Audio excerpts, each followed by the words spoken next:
apostles gathered together with Jesus and reported all they had done and taught, he said to them, "Come away by yourselves to a deserted place and rest a while." People were coming and going in great numbers, and they had no opportunity even to eat. So they went off in the boat by themselves to a deserted place. People saw them leaving, and many came to know about it. They hastened there on foot from all the towns and arrived at the place before them. When he disembarked and saw the vast crowd, his heart was moved with pity for them, for they were like sheep without a shepherd, and he began to teach them many things. The Gospel of the Lord. Praise to you, Lord Jesus Christ.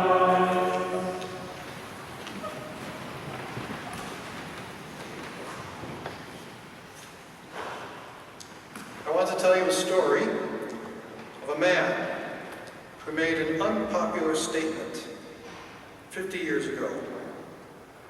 On July 25th, 1968, so this Wednesday will be 50 years.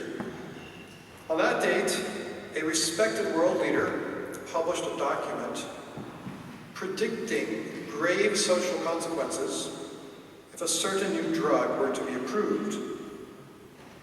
His document set off an international outrage, but all of what he said came to pass. I was 7 years old, the fourth of 6 children in a happy home. In those days, the American family was strong. Few divorces, many healthy children. The neighborhoods were full of children playing outside in the streets. I remember riding my bike. I had one of those bikes with a banana seat. I got one for my birthday. I used to ride it 2 miles to our elementary school. And even I used to come back for lunch. That was really great. I could go back and have lunch with my mom and dad. But there was never a question of danger in the streets those days. Pornography was criminal, and there was no such thing as the kind of things we see on TV and movies. 50 years before the Me Too movement, this world leader predicted that women would be exploited, there would be widespread divorce, and a general lowering of morality. And of course, that all came to pass. Well, the drug was the hormonal contraceptive pill, and the world leader was Pope Paul VI. He says in his encyclical Humanae Vitae of July 25, 1968, the widespread use of contraception will open wide the way for marital infidelity and a general lowering of moral standards. A man who grows accustomed to the use of contraceptive methods may forget the reverence due to a woman, and disregarding her physical and emotional equilibrium, reduce her to a mere instrument of his desires. Now, keep in mind that everybody thought this new technology was the wonder drug, the wonder of liberating us from babies. That is, this is what fueled the sexual revolution. The sexual revolution, which we take for granted these days, would be inconceivable without this new technology. So the Pope's prescience, his foresight, is certainly remarkable, and I think an inspiration of the Holy Spirit. People thought that this pill would strengthen marriages and liberate women, but what he saw was the weakening of family life and disrespect for women, and people laughed at it. Well, after all, he had the example of the Soviet Union, which had legalized contraception 40 years before this country did. Today, after the Soviet Union has collapsed 20 years later, Russia's divorce rate is still at an unbelievable 90%. The average Russian woman has had 8 abortions, and most Russian children do not know who their father is. The Soviet Union collapsed because society passes by way of the family. And the family was destroyed in Russia. I've been there. I've visited.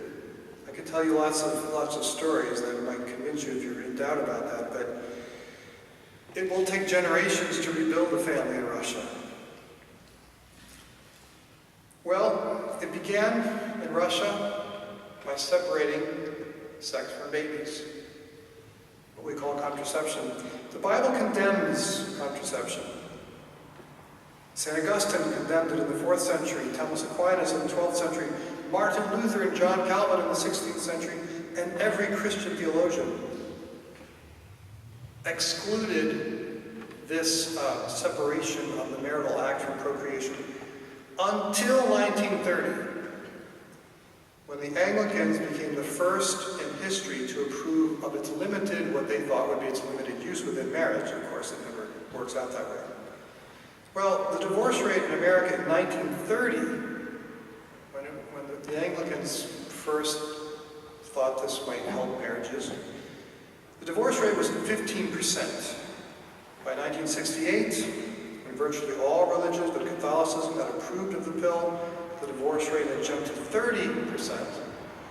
Today, almost everyone contracepts, Catholics included, and the divorce rate is at 50%, but in fact, less than half of Americans are even getting married. So that's kind of a false statistic. If less than half of people are getting married, of course, the real divorce rate it would be higher. Modern contraception is not only a fact of our time, it may even be the central fact, writes author Mary Eberstadt. It is hard to think of any other innovation whose demographic, social, behavioral, and personal fallout has been as profound. I think of technological advances. There was fire, there was the wheel, and there's contraceptive pill. That's kind of the big milestones in social advancement, quotation marks. But did the sexual revolution deliver on its promises to liberate women, to bring about a greater respect for women, to bring love and peace to the world, and to strengthen society? Did it deliver those things? I know there's lots of complex factors, but the fact is, we're a little bit, perhaps much worse off. And the Me Too movement is really instrumental in that women are finally saying, we're not going to settle for this kind of disrespect and coercion and abuse. But where did it come from?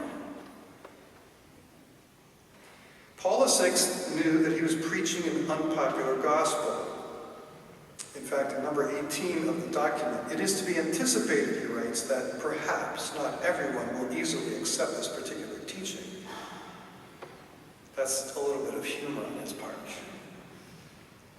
Well, on this, the 50th anniversary of his prophetic encyclical, we should listen carefully to the Vicar of Christ. We who say we are Catholic. He teaches that there is no real love outside of God's natural laws. Do animals contracept? Do seahorses? Do plants? There is no real love outside of the natural law that God has ordained for us. If we think we can do it better than Him, we're wrong. Well, in response to the errors of the Anglican Church in 1930, Pope Pius IX published a document called Casti Connubii that same year. So it didn't start with Paul VI. Of course, it started with the Bible and Augustine and Aquinas, etc. But here's his very clear statement from 1930. Any use whatsoever of matrimony exercised in such a way that the act is deliberately frustrated in its natural power to generate life is an offense against the law of God and nature. In other words, we frustrate our love when we sterilize it. One woman or one man cannot meet my need to love and be loved. It takes a family, and a big family, because I need lots of love. We all do. This is one of the biggest, I think this will lead to a lot of divorces. People say, well, that person that I'm marrying is going to make me happy. And impossible. But if you have a few children in the mix, if you have an extended family of grandparents, if you see the whole network, and this is why generation, by the way, the sexual organs are called the genitalia. Why? Because they're made for generation. That's where the word comes from. They're generative. They're not just recreational appendages. They are pleasurable, yes, but the deeper significance of our generative organs are to generate. Contraception is designed by nature to limit our families. In other words, it limits the family's potential to provide the love that we all crave. Thinking about my own parents, 6 children, and it was a battle because this document came out in and when I was 7 years old, there were still 2 more kids to come after me. I was number 4. And there were fights. There were definitely, and we didn't understand them at the time, we children, we didn't know why Dad was all upset. But my mother, God bless her. So, and then when it 6, she started using natural family planning after that because there were health considerations, and she never had another baby, so people would say it doesn't work. Well, just a note on the gospel. So I'm preaching about this topic because it is the 50th anniversary on Wednesday. But the gospel, Jesus says, "Come away with me."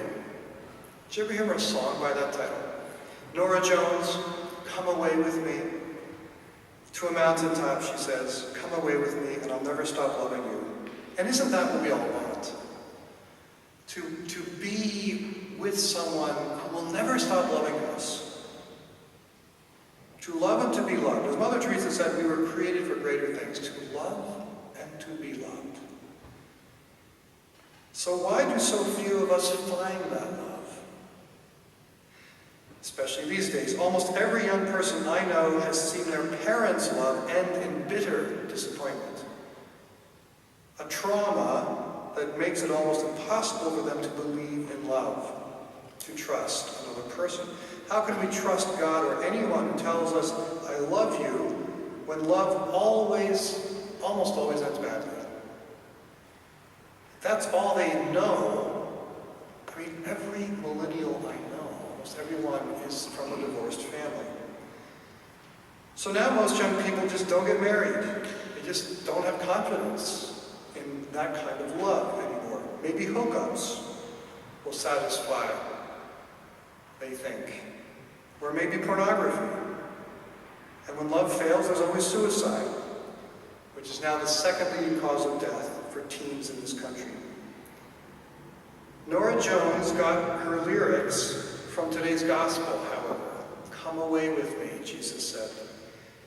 He beckons his apostles, "Come away with me to a deserted place, to a quiet place, to a place where we can be quiet together." Have you ever been with older couples who don't have to talk? They can be quiet together. They've gone through the wars, and they know they can count on each other's love. Marriage and family is that mountaintop, that deserted place where we are safe to love and be loved. And the good news, okay, I've told you a lot of bad news. Well, the good news is marriage can provide that love if we play by the rules. And some families are very happy. Statistically, spouses that do not contracept, and I say it all starts with separating sex from procreation, but marriages that don't contracept almost never divorce. The divorce rate is something like 2 or 3%. If I could sell you a product that would guarantee to within 2 or 3 percentage points a happy, stable marriage, would you pay me for it? Well, the Pope did give us that 50 years ago, but few have listened. Because for some reason the sexual revolution has spoken more loudly, more eloquently, perhaps with more funding than the gospel over the last 50 years. But there are signs that people are getting fed up with the false promises of the so-called summer of love that kind of love is not what we really need. It's not enough. They're turning back to the perennial teachings of Jesus, transmitted through the Catholic Church. I know of many families who have decided to throw their lot in with the gospel after all, when it comes to their bedrooms. A family with 8 children, for example, that I know of, has never contracepted. Happiness has not been easy for them. And God gave them 8 children. God doesn't give every couple that many children. But although happiness is not ever easy in this side of the grave, it's possible if we dedicate ourselves to the ways of God. This family can count on each other. 50 years from now, from the 30 years from now, the children know that they will be able to come back to a home. Because their parents have been aware of the plan of God. And I say that there's terrible ignorance among Catholics that don't have a clue why the Church teaches this or what it actually teaches or what's the rationale here. But for those who have been given the knowledge of really what marriage is and do their best to live it, there's a home. There's a home that the children can always come home to. And there's no reason more families can't be like them. So come away with God, away from the flashy promises of immediate gratification, away from the false religion of unlimited personal autonomy. Come away to a quiet place where true love can be found. And so your homework is to read the documents. It's about 50 pages. To read this encyclical, Humani Vitae. It's about much more than contraception. It's about marriage. It's about human life, after all, the title of the document, Humani Vitae, on human life. Read it, or read at least a synopsis of it. You can look it up on Wikipedia and whet your appetite. Google will do the work for you, at least finding the document. Read it and see how love is still possible in this life. Among so many people who have been bitterly disappointed, it's always possible to come back to love. A love which is not perfect and not easy, but an anticipation, a sacrament of the love that God has prepared for us in the life of the world to come. So try to get that document, Humani Vitae, on this 50th anniversary, and discover perhaps for the first time, or rediscover, the joy that God has prepared for those who are called to the sacrament.